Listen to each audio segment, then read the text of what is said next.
bien, merci beaucoup. Amen. Dieu est bon, n'est-ce pas?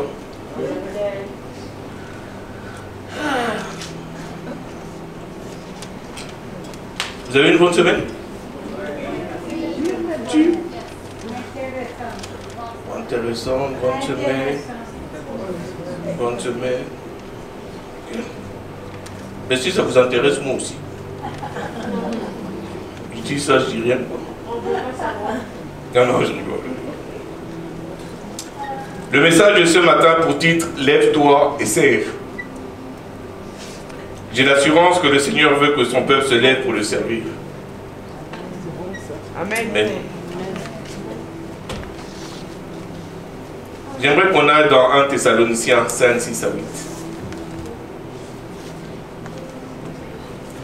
Ne dormons donc point comme les autres, mais veillons et soyons sobres.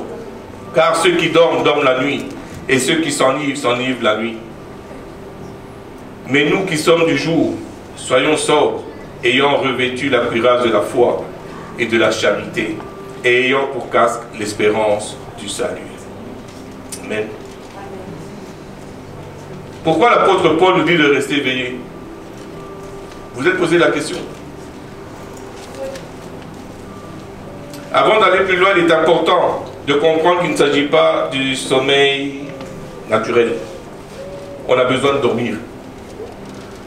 C'est bon, on a besoin de repos. On a besoin de dormir pour notre corps. On a besoin de dormir.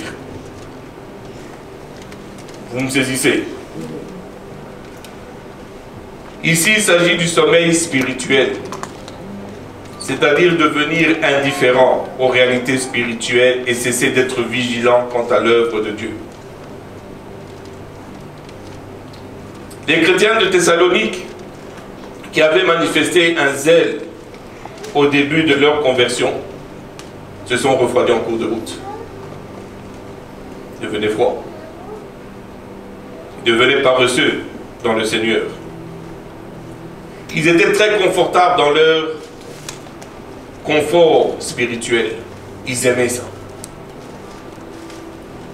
Et ils discernaient de moins en moins les œuvres de l'esprit.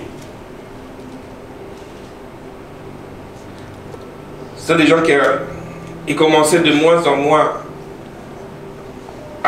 ils agissaient je peux dire, ils agissaient de plus en plus comme le monde et oubliaient pourquoi ils avaient été sauvés. Ils étaient confortables. Ils étaient juste là. Sans problème. Très confortables. Aujourd'hui, je pense que nous n'avons pas tellement changé. Nous sommes quasiment pareils. On est confortable dans notre spiritualité. Ben après tout, ce sont les autres qui vont le faire. Pourquoi moi? On aime ce confort. Paul nous rappelle que nous n'avons pas été sauvés pour être en vacances et nous relaxer sur un Mac avec un cocktail de jus de fruits, voguant calmement, se faisant servir par les autres sur un bateau qui se dirige vers l'île du paradis. Beaucoup de chrétiens pensent que c'est ça, la vie chrétienne, la marche avec le Seigneur. Beaucoup pensent que c'est ça. Dieu est en contrôle. Dieu va faire. Et toi, qu'est-ce que tu vas faire? Dieu va faire. Pourquoi est-ce que tu dois le faire? Après tout, il est Dieu. Tu n'as pas besoin de faire quoi que ce soit. De toute façon, Dieu va pourvoir, il va envoyer des gens. Combien de personnes n'ont pas dit, Seigneur, envoie quelqu'un pour le bénir? Et toi, qu'est-ce que tu fais? Tu ne veux pas être cette extension de la main de Dieu pour bénir l'autre. Tu dois aller prier pour demander, Seigneur, est-ce que je dois être une bénédiction avant de bénir l'autre? Alléluia. Vous voyez, beaucoup vivent leur vie chrétienne, nous vivons notre vie chrétienne comme si tout nous était dû. Comme si nous avions mérité. Après tout, c'est mon droit, je suis enfant de Dieu. Amen. C'est mon droit, non? Aïe. Non, mais non, on ne dit plus. Et, tu sais quoi, mamie, je suis prince. Donc il faut me servir. Mais je suis prince, il faut me servir. Mais ce que j'oublie, c'est qu'elle aussi, elle est princesse. Pourquoi est-ce qu'elle doit me servir? Ah. Moi je suis prince, elle est princesse. Qui doit servir qui maintenant? La Bible dit c'est celui qui est plus grand. Si tu veux être grand, sers. Sers. Vous êtes avec moi?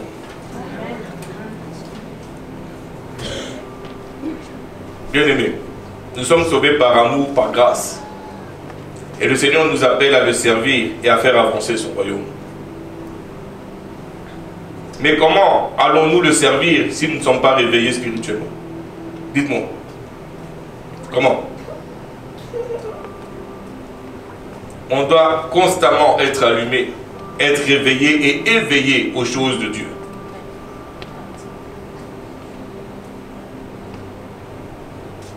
Tout le monde est au courant de ce que Poutine a fait. Tout le monde est au courant de ce que Trump a dit. N'est-ce pas? Tout le monde sait que notre pauvre Trudeau quitte. N'est-ce pas? Mais qu'est-ce que Dieu a fait? Qu'est-ce que Dieu a dit? Allô? Qu'est-ce que Dieu a fait hier? Qu'est-ce que Dieu a dit hier? Répondez-moi, je veux savoir.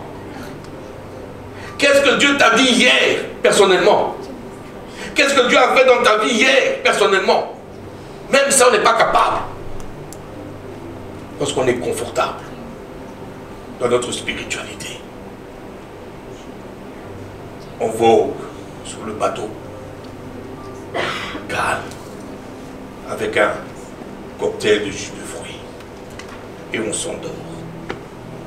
C'est relaxant.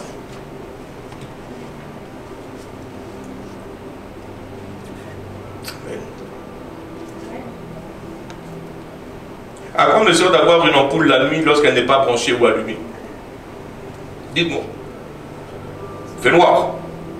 L'ampoule est là. Mais je n'ai pas allumé. Elle me sert à quoi l'ampoule? À rien. Beaucoup sont comme ça. Nous sommes appelés à être la lumière du monde. Mais si on ne veut pas s'allumer, parce que c'est la faute du Seigneur, il a tout donné. Mais il y a une chose qu'il faut qu'on comprenne. L'ampoule, pour qu'elle s'allume, elle reçoit un choc. N'est-ce pas? Et puis elle commence à chauffer. Et elle commence à illuminer.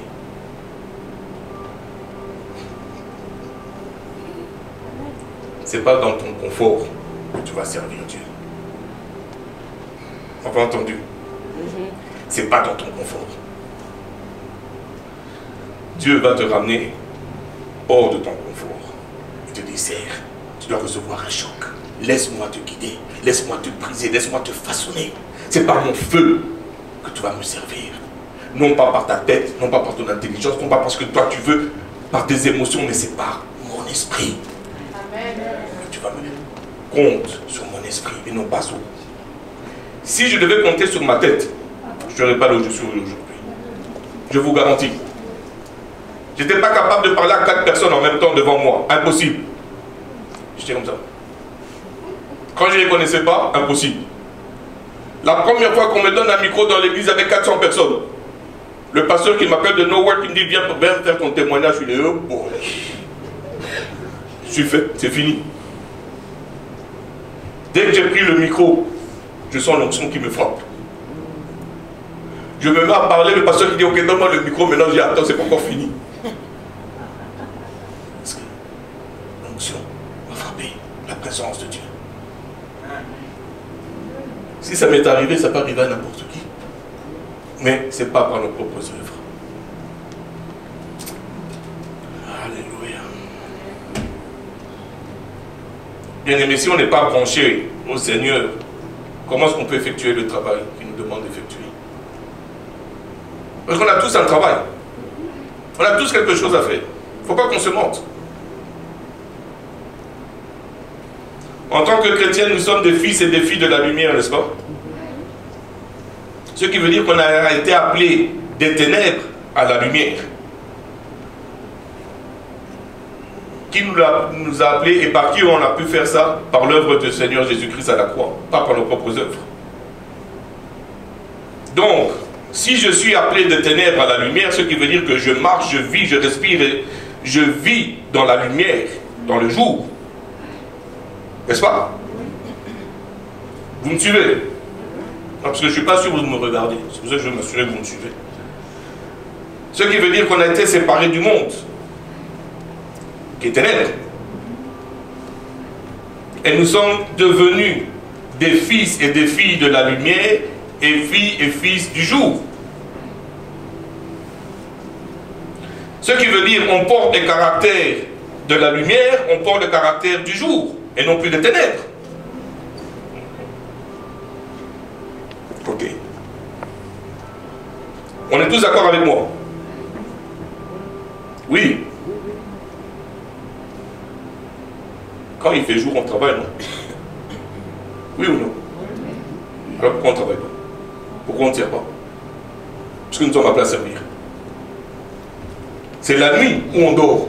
Mais le jour, on sert, on travaille. Si on est fils et filles de lumière, si on a les caractéristiques du jour en nous, puisque notre Père est jour et lumière, ce qui veut dire quoi? Que nous sommes appelés à travailler parce que nous-mêmes, nous sommes fils de la lumière. Mais nous, ce qu'on fait, il fait jour, c'est le temps de me relaxer, de bronzer. Dans le confort, parce que j'aime mon confort. Dans ma spiritualité, j'aime mon confort. J'aime ça. J'aime pas être trop dérangé, il ne faut pas trop me déranger. Parce que si tu me déranges, tu me mets de la pression. Non, laisse-moi être là où je suis. C'est correct.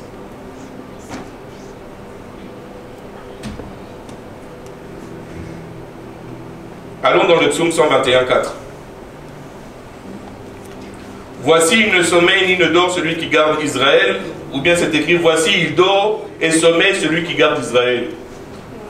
Il écrit quoi? Voici, il ne dort il ne sommeille ni ne dort celui qui garde Israël. Dieu ne dort ni ne sommeille. Et tout comme notre Père, nous devons être à l'affût de ce qu'il veut faire, ce qu'il dit. Comment il veut nous utiliser, on doit être à l'affût de ça. Comment Dieu veut t'utiliser? Comment? Si je vous dis comment est-ce que j'ai commencé à servir le Seigneur, comment... Vous allez dire, non, pasteur, c'est pas vrai. Je donne ma vie au Seigneur, je me fais baptiser, le pasteur vient et reçoit une parole du Seigneur, il dit, toutes ces personnes-là qui se sont fait baptiser, le Seigneur me dit qu'ils doivent aller dans l'équipe de louange. Je dis, qui moi? T'as pas bien entendu, pasteur? Il dit, non, tu dois aller dans l'équipe de louange. Et il dit, ma voix, si tu veux que ton église se vide, mets-moi là-bas. Il me dit, je dois obéir, tu dois aller là-bas. Ok. Je vais là-bas dans l'équipe de louange, j'entends les gens, alléluia, alléluia. Moi je suis là. On me dit chante un peu, je dis non, je ne peux pas chanter, moi je ne peux pas chanter, ma voix est cassée, ma voix est rauque, je ne peux pas chanter. On me dit non, vas-y chante. Et je me suis retrouvé à faire la basse dans l'équipe de louange. Donc il y avait les autres, voilà, c'est ceux-là, là. C'est quoi? Soprano, alto, ténor et puis basse. Moi j'étais basse, là-bas. Mais dans la basse on n'était que 3. Quand les 2 autres sont là, moi j'étais... Alléluia, alléluia. Il n'y avait pas de problème, j'assumais. Un jour, il y a un qui ne peut pas venir, l'autre qui tombe malade. Je me retrouve seul. Je regarde le pasteur, je dis, oublie, hein. C'est ça. Je dis, regarde le pasteur, je dis, je peux pas. Il me dit, mais non, tu as déjà pratiqué, vas-y, il n'y a pas de problème. Je dis, oh, c'est bon, regarde. Ok, on va essayer, mais si ça tourne mal, je ne suis pas responsable. Ça n'a jamais aussi bien allé. Je rentre à la maison, je suis comme ça. Je m'assieds, j'essaie de refaire la même chose à la maison, rien. Je dis, aïe. C'est comme ça que j'ai commencé à servir l'Éternel. Je ne voulais pas, je n'étais pas confortable. Je connaissais ma voix. Je savais que je n'étais pas capable. Mais, à sa parole, j'ai dit oui. À sa parole. Et parce que j'ai dit oui, il s'est manifesté. Et j'ai goûté à sa fidélité. Et ça m'a ramené à aller encore plus en profondeur avec lui. C'est faisable. Servir Dieu. Lève-toi et sers.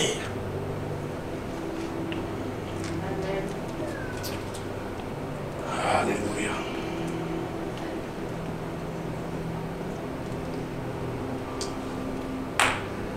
J'ai jamais vu, que ce soit dans les films, que ce soit même quand on était au pays, j'ai jamais vu un serviteur dormir avant son maître. Vous savez ça? Vous savez pourquoi? De peur que son maître ait besoin de lui et la peine. Donc il reste éveillé. Tant et aussi longtemps que le maître est debout, lui aussi il reste debout. Au cas où son maître a besoin de lui.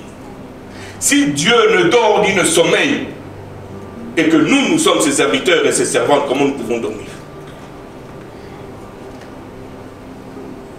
Sur quelle base on peut dormir? Dites-moi.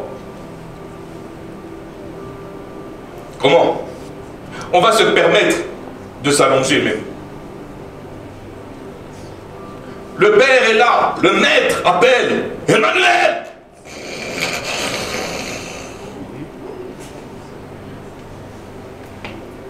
Kenji!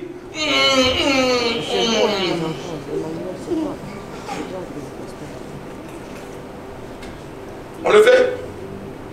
On rigole, mais c'est ce qu'on fait. Dieu te dit, tu mets en doute. On va continuer. Allons dans Luc 12, 43.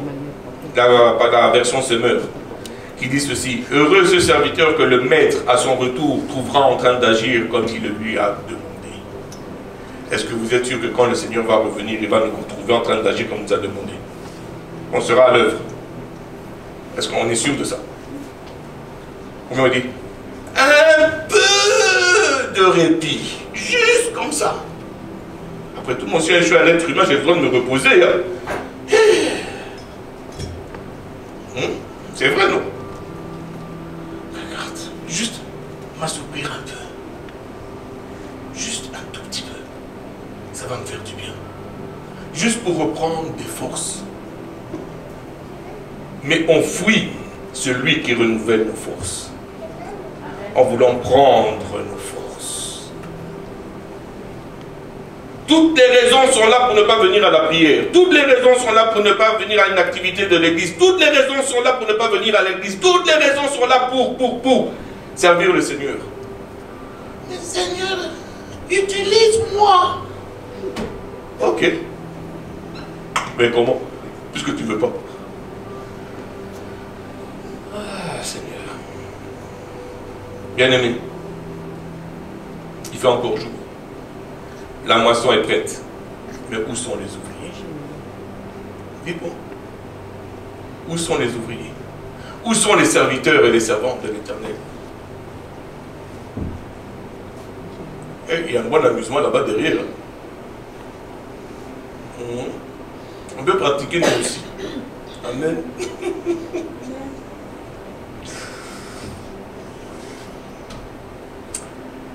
Bien-aimé, il est temps que les serviteurs et les servantes se mettent à l'œuvre pour la gloire de leur roi.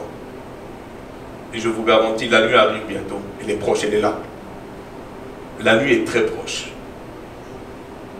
Et il ne sera plus possible de travailler. Et on va se retrouver devant le roi Béro. Et il va te dire, viens. montre-moi le fruit de tes labeurs, pour que tu puisses recevoir ta récompense. Si ton panier est vide, quelle récompense tu vas avoir? Dis-moi. Si tu t'es reposé tout ce temps-ci, comment est-ce qu'il pourra te dire, viens te reposer dans la maison de ton maître, puisque tu t'es déjà reposé? Dis-moi. Tu es là en train de murmurer parce que les choses ne vont pas comme toi tu voudrais que ça aille. Mais tu dis, à travers tout ça, serre. Tu dis non. Comment? Tu auras ta récompense.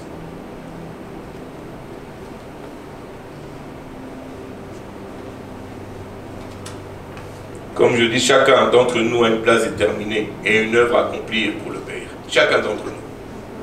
On n'a pas été sauvés juste pour réchauffer les bancs de l'église, juste pour rester là comme ça, à ne rien faire, à ne pas servir Dieu. C'est faux. On a tous été sauvés pour un but bien précis. Et Dieu nous a oints et nous a donné des dons et des talents pour qu'on puisse mettre à son service pour pouvoir l'utiliser pour sa gloire. Chacun d'entre nous.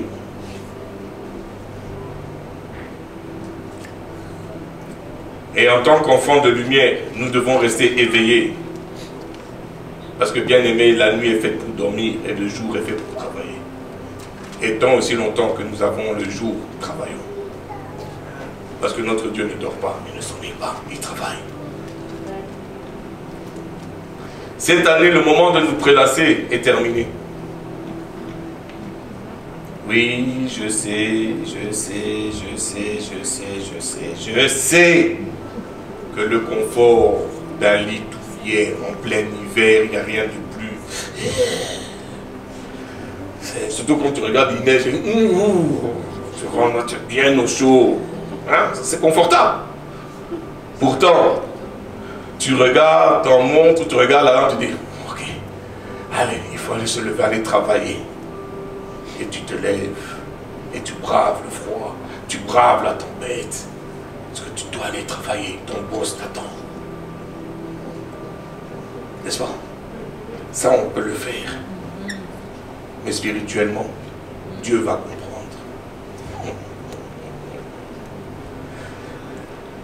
Là où est ton trésor, là aussi sera ton cœur. Vous savez, je regarde. J'apprends, je regarde. Ça fait plusieurs années que je suis chrétien, que j'ai marché, que moi-même j'ai fait ça. Jusqu'à ce que le Seigneur te recadre, te remette, qu'il utilise des personnes qui te parlent. Et tu es prêt à faire tout ça pour le séculier, mais pour Dieu. Pour ce qui est temporaire, tu es prêt à faire ça, mais pour ce qui est éternel, tu te plains. Tu as même le courage de te plaindre.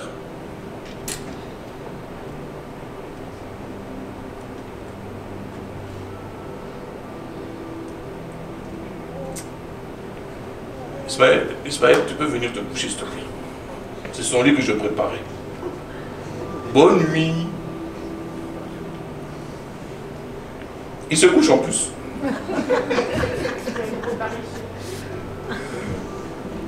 Tu veux une couverture? Ouais. Beaucoup sont comme ça. Ils aiment Dieu. Ils aiment Dieu. Ils sont confortables là où ils sont. Et ils prient. Seigneur, utilise-moi, papa. Alléluia, je veux te servir. Et ils reviennent chaque jour. Mais ils restent couchés. Ça reste un rêve. Ils se voient comment ils sont en train, le Seigneur est en train de les utiliser à faire des signes, des prodiges et des miracles. Ils voient comment ils sont en train de prêcher devant des multitudes de personnes, des millions et de millions de personnes. Ils voient comment ils sont en train de sauver des gens. Ils voient comment ils prient sur les personnes. Mais ils restent couchés parce que ça reste un rêve. Ils dorment. Ils sont dans un coma spirituel. Ils sont là. Bouge pas. Mais quand tu les entends, hey, utilise-moi, Seigneur. Et le Seigneur regarde, il dit, lève-toi. C'est confortable. Là où je suis. Il commence même à s'endormir. Amen. Comme ça, couché. On ne veut pas. Et quand on veut faire quelque chose, c'est juste à côté. Mais je dois rester sous la couverture parce que j'enlève le bras parce que il fait froid dehors.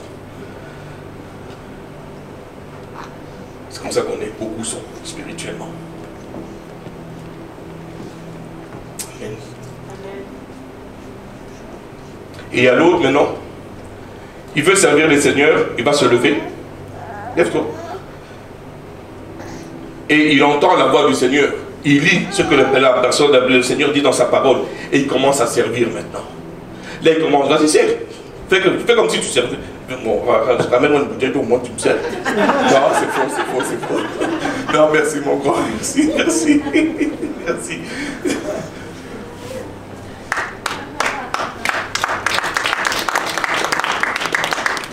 Oui, on a un choix à faire. Rester couché et rêver, ou se lever et servir. On a un choix à faire. Et ça, même le Père ne va pas le faire pour nous. Parce qu'il a dit, j'ai mis la vie et la mort devant toi. Je te conseille de choisir la vie. C'est une question d'obéissance et de désobéissance. Sers-moi. Non, Seigneur, toi tu me sers. Parce que tu es le Tout-Puissant après tout. Fausse humilité.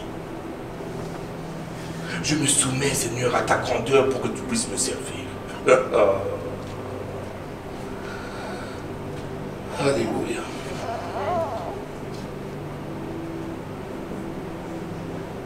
Frère, ma soeur, à toi de choisir. À moi de choisir. Obéir ou désobéir. C'est ton choix. C'est mon choix. Lui, il reste Dieu. Dans tout, il reste Dieu pareil. Il reste le roi des rois. Il n'y a rien qui change. C'est sûr, on désobéit, il va être triste. Mais il n'y a rien qui change. Il reste Dieu. Se lever et servir. Coucher et rêver, c'est à toi de choisir. Mais une chose qu'il y a, il promet à ceux qui veulent se lever et servir.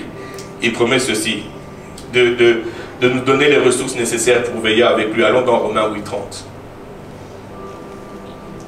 Et ceux qu'il a prédestinés, il les a aussi appelés. Ceux qui les a appelés, il les a aussi justifiés. Ceux qu'il a justifiés, il les a aussi glorifiés. Amen. Il nous a donné tout ce dont on a besoin. Si seulement on dit oui. 3 lettres. O-U-I. Oui. Et il va donner ce dont on a besoin. Juste ça. Alors arrêtons de compter sur nos propres forces pour rester éveillés. Laissez-moi vous dire que c'est très facile de sombrer dans le sommeil spirituel. C'est très facile.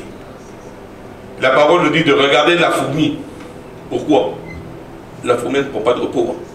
Elle travaille tout le temps. Tout le temps. Elle ne dit pas, j'ai ramené le grain de sucre, j'ai besoin de me reposer. Ah, elle dépose, elle retourne. Elle est occupée à servir. Parce qu'il y a la reine dans la fourmilière qui attend. Elle doit faire plaisir à la reine. Notre Père est roi. Est-ce que nous aussi on peut travailler pour notre Père?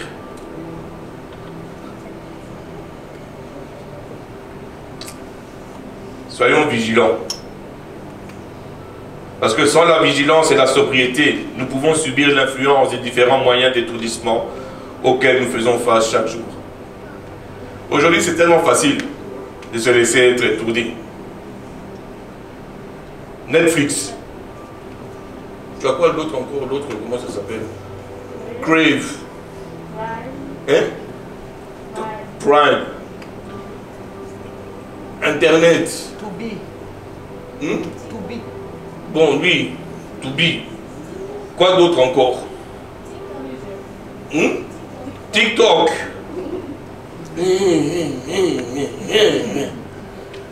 Les quoi d'autre encore? Facebook. On a plein de choses. Les gens passent 4 heures facilement assis en train de regarder quelque chose. demande-leur 10 minutes de lire la Bible. C'est trop long. Mais 4 heures pour regarder autre chose, ça c'est facile. Demande à ces personnes-là de regarder un film chrétien. Un film chrétien. Ils vont te dire, oui, mais les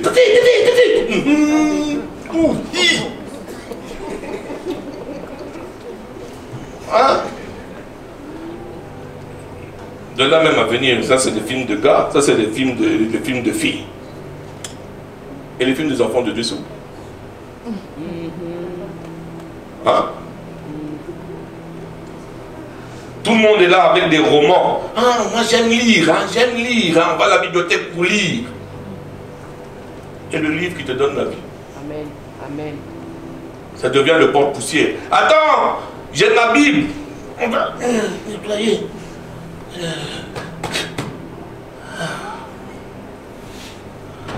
Il y a des gens, la Bible est sur leur table de chevet, mais ils n'ouvrent pas. J'ai vu des personnes ouvrir leur Bible au salon. Ils disent, au moins la parole de Dieu est ouverte. Le Seigneur me protège. Mais ils n'ont jamais lu la Bible.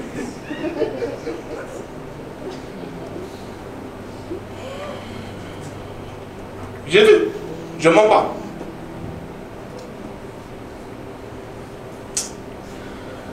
Oh Seigneur. Aie pitié de tes enfants, Seigneur, que nous sommes. J'aimerais qu'on puisse se souvenir un petit peu de l'histoire des disciples au jardin de Gethsémani.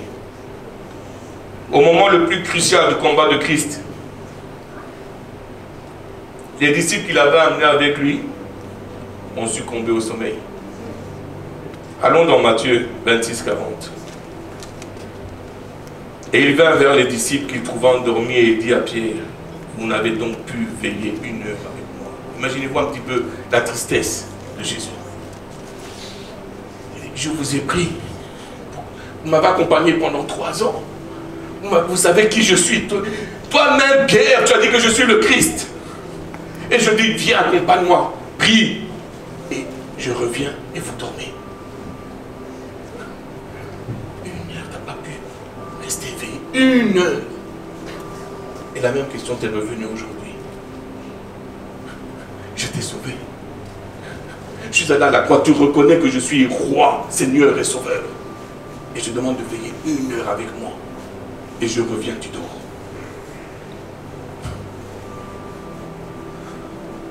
Qu'est-ce que tu vas lui dire? Qu'est-ce que je vais lui dire? Je me grattais la jambe, je me suis endormi pendant que je me grattais la jambe. Il faisait froid, j'ai pris une couverture et sans le savoir, je me suis endormi.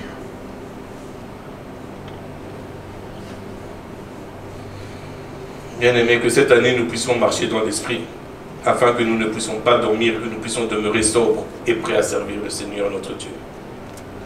Faisons attention à tout ce que nous laissons entrer dans nos vies, dans notre esprit, et qui empêche le Seigneur de faire son œuvre dans nos vies. Faisons attention à ça.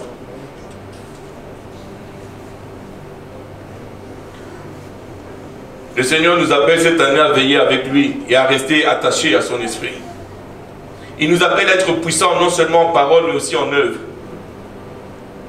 Soyons sobres en faisant attention à ce que nous voyons, ce que nous entendons, ce que nous pensons et ce que nous disons.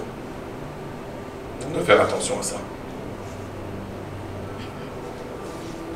Assurons-nous que notre être entier soit attaché à Jésus-Christ. Allons dans Matthieu 26, 41, parce que Jésus lui-même nous dit, veillez et priez afin que vous ne tombiez pas dans la tentation. L'esprit est bien disposé, mais la chair est faible. Et combien d'entre nous suivons la chair plutôt que l'esprit?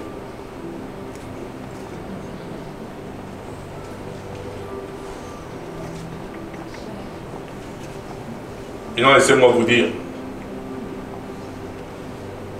assurément, on va t'attaquer quand tu vas servir le Seigneur. Tu vas recevoir de la résistance de l'ennemi qui va nous décourager, il va venir, il va nous décourager. Les gens de nos familles vont nous critiquer peut-être. Des mensonges sortiront de la bouche de nos collègues de travail, de collègues de peu importe. Mais si nous restons éveillés, alors on va pouvoir les voir venir vers nous. Est-ce que vous êtes conscient de ça? Et comme nous sommes en plein service pour le Seigneur, on va vivre ce que 2 Corinthiens 4, 8 à 10 nous dit.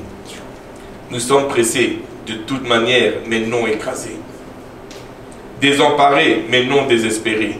Persécutés, mais non abandonnés. Abattus, mais non perdus. Nous portons toujours avec nous dans notre corps la mort de Jésus, afin que la vie de Jésus se manifeste dans notre corps. Amen. Mais pour ça, il faut être éveillé et servir. Lève-toi et sers. Nous savons que nous ne sommes pas abandonnés dans la persécution, dans l'épreuve. Alors on ne doit pas se décourager. Vous savez, c'est facile de se décourager. Dans le ministère, servir Dieu, c'est facile de se décourager. C'est très, très facile. Si ce n'est pas la grâce de Dieu, tu es découragé. Mais tu regardes et tu vois le sourire du Père et tu dis, oh, ok, on y va. Allez, on est reparti. C'est la grâce du Père qui maintient ses enfants. Qui nous ramène à persévérer encore et encore. Allons dans Galates 6:9. Parole de la version parole de vie qui dit ceci: faisons le bien sans nous décourager. Oui, si nous allons jusqu'au bout, nous récolterons quand le moment sera venu. C'est ça qui encourage le Seigneur, les enfants du Seigneur à aller encore de l'avant, à continuer à persévérer. Est-ce que tu sais qu'il est le rémunérateur de ses enfants? La foi renouvelée en Dieu et en ses promesses nous permettront de lui rester fidèles en le servant chaque jour. Aimer Dieu de tout notre cœur et aimer son prochain. J'insiste. Aimer son prochain. C'est ça la croix. Aimer Dieu, aimer son prochain. Nous aiderons à constamment rester accrochés à Dieu. Si nous nous occuperons de faire la volonté de Dieu, à l'obéir, bien aimés, les ombres du sommeil vont se dissiper dans la présence du Saint-Esprit. On ne va pas s'endormir, on va rester éveillé. C'est pas parce que tu es pasteur que tu n'as pas de temps en temps les yeux qui te piquent. Hein. Les yeux te piquent bien même. Mais tu dois secouer ta tête, mettre de l'eau sur le visage et retourner. Parce que le Père n'a pas dit repose-toi. Le Père continue de travailler. Tu te lèves et tu continues de travailler. Alors je vais terminer avec ça. La parole nous donne ce dont nous avons besoin pour rester éveillés, bien-aimés. Et cela se trouve au verset 8 de 1 Thessaloniciens. Mais nous qui sommes du jour, soyons sobres, ayant revêtu la cuirasse de la foi et de la charité et ayant pour casque l'espérance du salut. Si nous gardons la foi, l'amour et que nous portons le casque du salut, alors nous ne sommeillerons pas, mais nous serons prêts pour le service envers le Père. 2 Timothée 4:2 nous dit: prêche la parole, insiste en temps et hors de temps, reprend, censure, exhorte en toute patience et en instruisant. Là, c'est jamais dit repose-toi.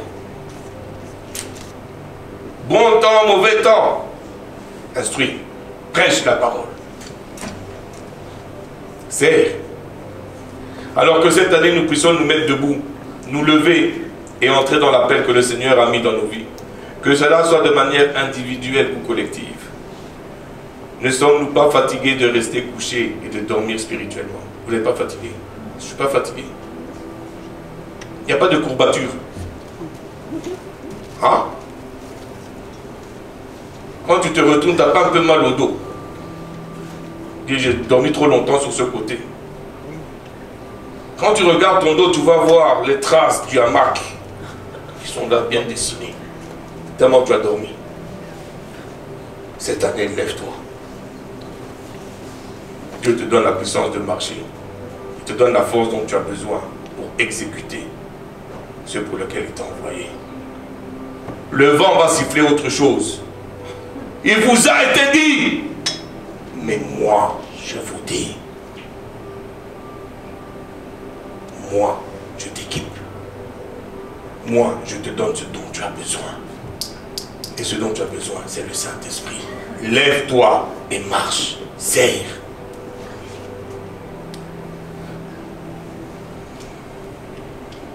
Bien-aimé, voici la nuit arrive. Et il nous reste très peu de temps.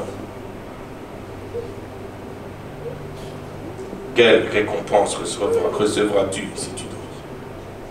Dis-moi. Pose-toi la question.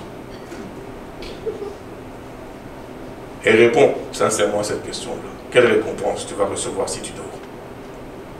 Dans ton confort spirituel dans lequel tu es maintenant. Le temps du retour du Seigneur est proche et c'est le moment où nous ne devons plus faire de faux semblants. Mais nous devons nous réveiller et rester sobres afin d'être utilisés par le Seigneur en puissance. Vous savez, il y a des brebis qui ne sont pas encore entrées dans le pâturage. Ils sont là dehors dans Gatineau, en train de circuler. Il y en a plein. Ils sont là.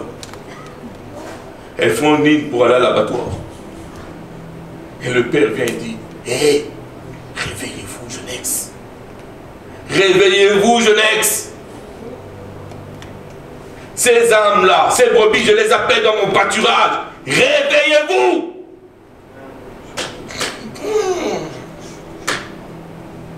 On met même des bouchons pour ne pas entendre la voix qui crie. Est-ce que le Seigneur crie dans le désert?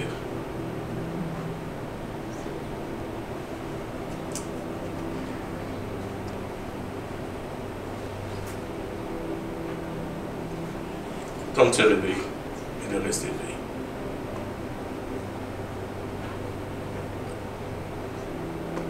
Moi, je prends l'engagement de me lever à fond et de servir. Oui, je veux passer dans le découragement. Oui, je veux passer par la fatigue. Oui, je veux passer par plusieurs histoires. Oui, il y aura des vents contraires. Mais tant que mon Père est avec moi, je vais aller de l'avant. Je vais aller de l'avant. Parce qu'il m'a appelé à servir. Il m'a appelé à me lever. Et je veux, quand il revient, qu'il me trouve en train de travailler pour sa gloire. Amen. Que le Seigneur vous bénisse abondamment. Amen.